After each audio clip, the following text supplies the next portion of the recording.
I think it is time that the Commission finally admits that they have some responsibility for Brexit.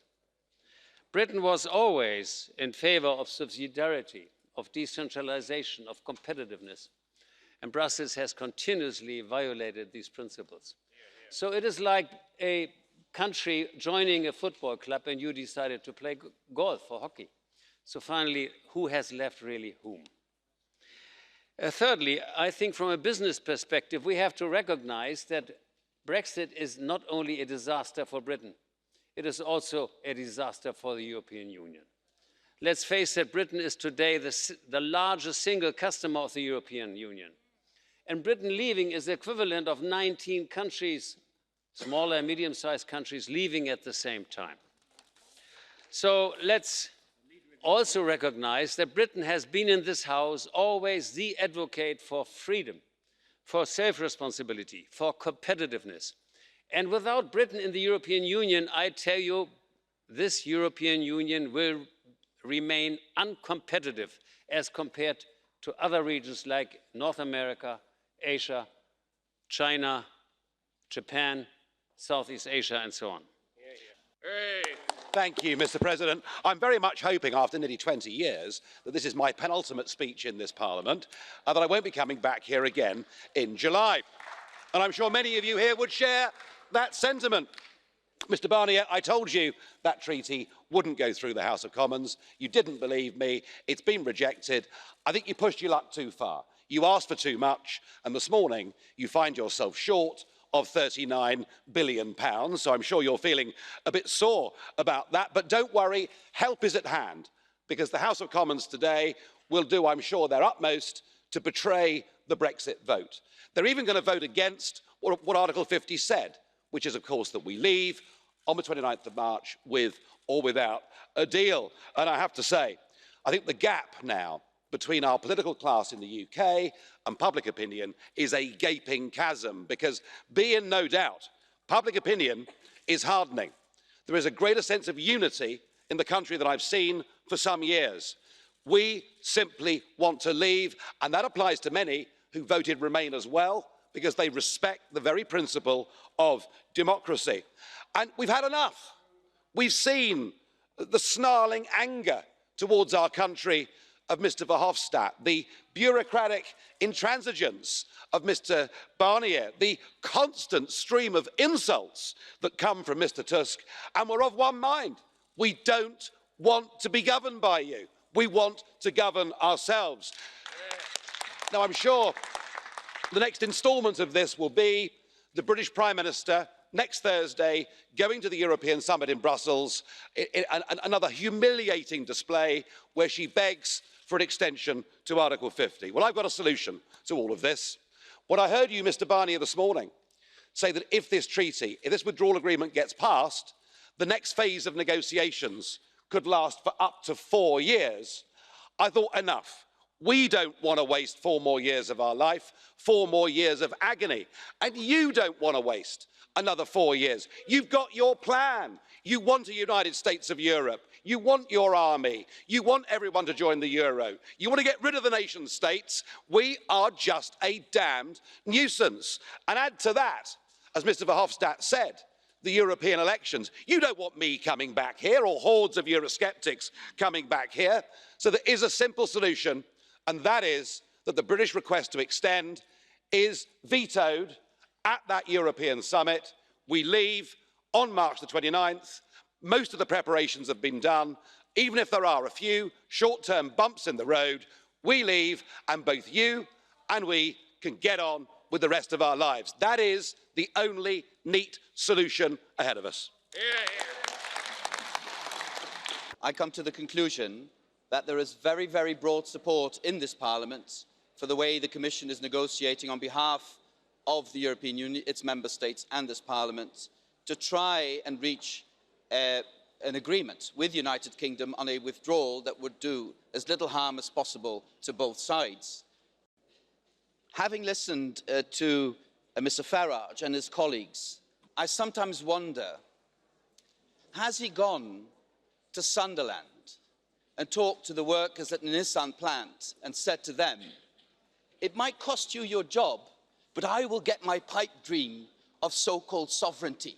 But it might cost you your job, sorry, but I'll get my pipe dream of so-called sovereignty. Has he done that? Has Dr. Liam Fox ever said, well, I said it would be the easiest trade deal in human history, but on second thought, it's much more complicated than I promised before the referendum? Has Boris Johnson gone to the doctors and nurses of the NHS and said, I did promise you 350 million extra pounds a week, but sorry, I can't deliver on that promise? Have they done that?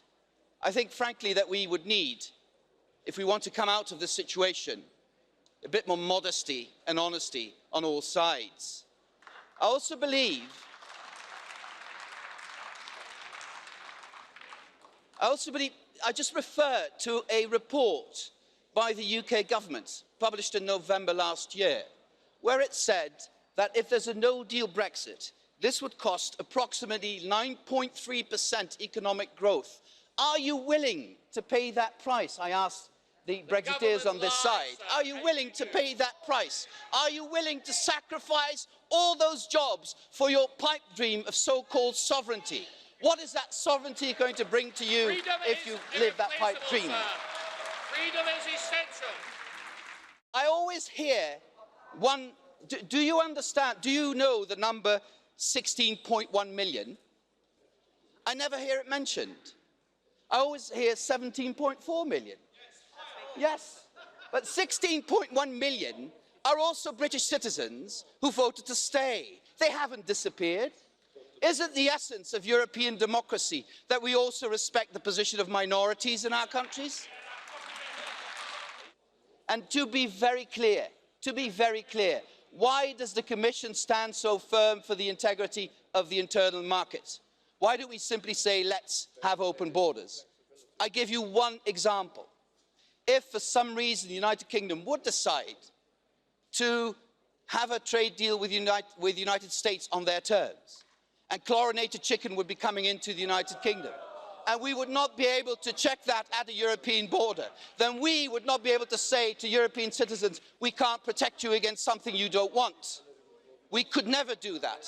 That's why we have always to protect the integrity of the internal market. And I do pay tribute to Michel Barnier. We spared no effort to try and reconcile Madam May's red lines and her demands with our firm duty to protect the European Union and the integrity of the internal market. The withdrawal agreement is the best and only possible solution to that dilemma.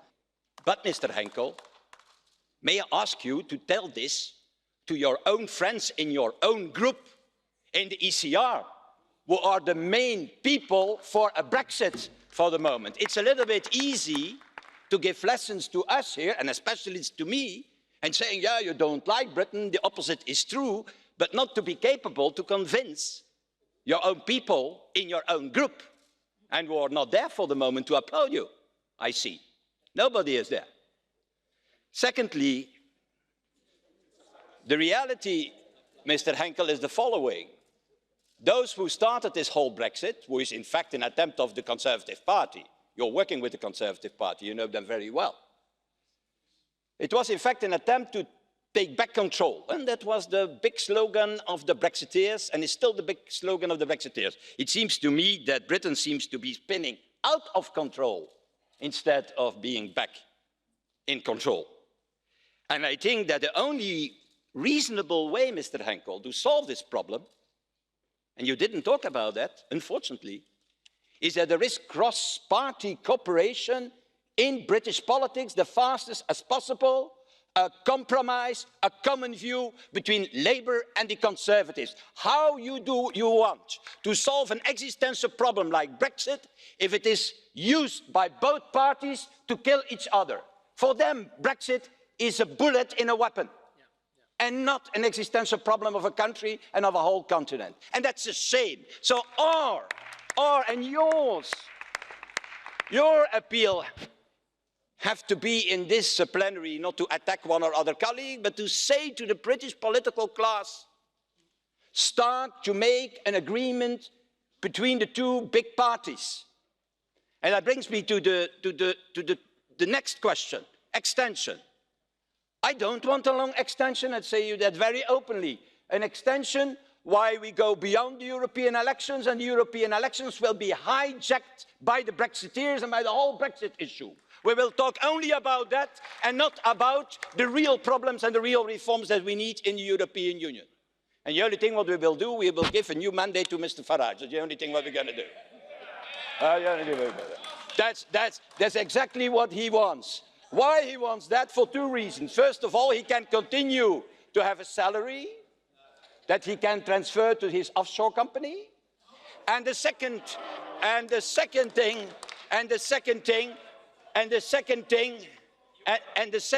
is that he can continue to do his work, dirty work in the European Union, that is to try to destroy the European Union from within. That is the real purpose. Well, and that is what you are, and he confirms. So what I think is that that's absolutely what we don't need.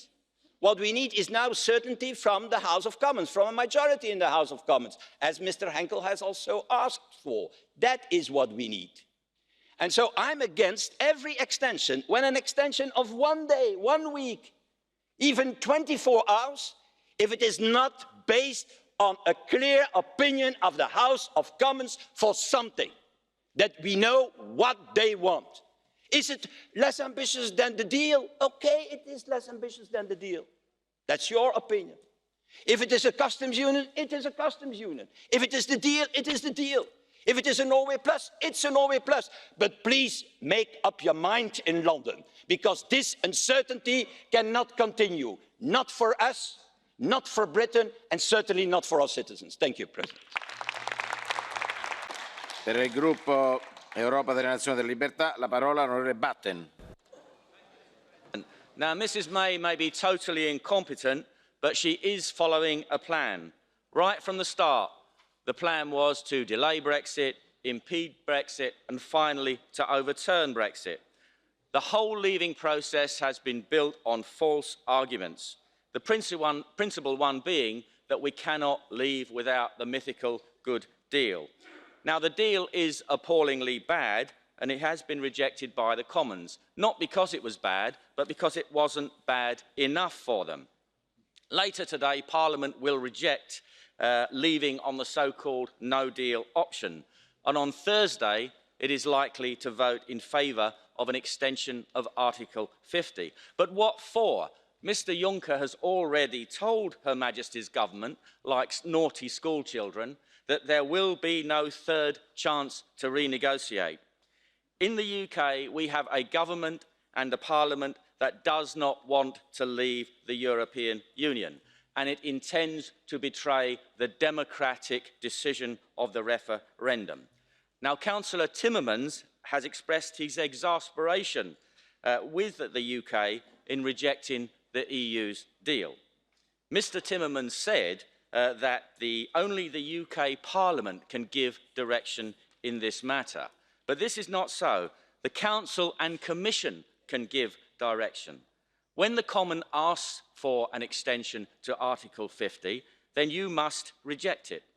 Article 50 says that if no agreement is reached by the 29th of March, then the treaties automatically cease to apply.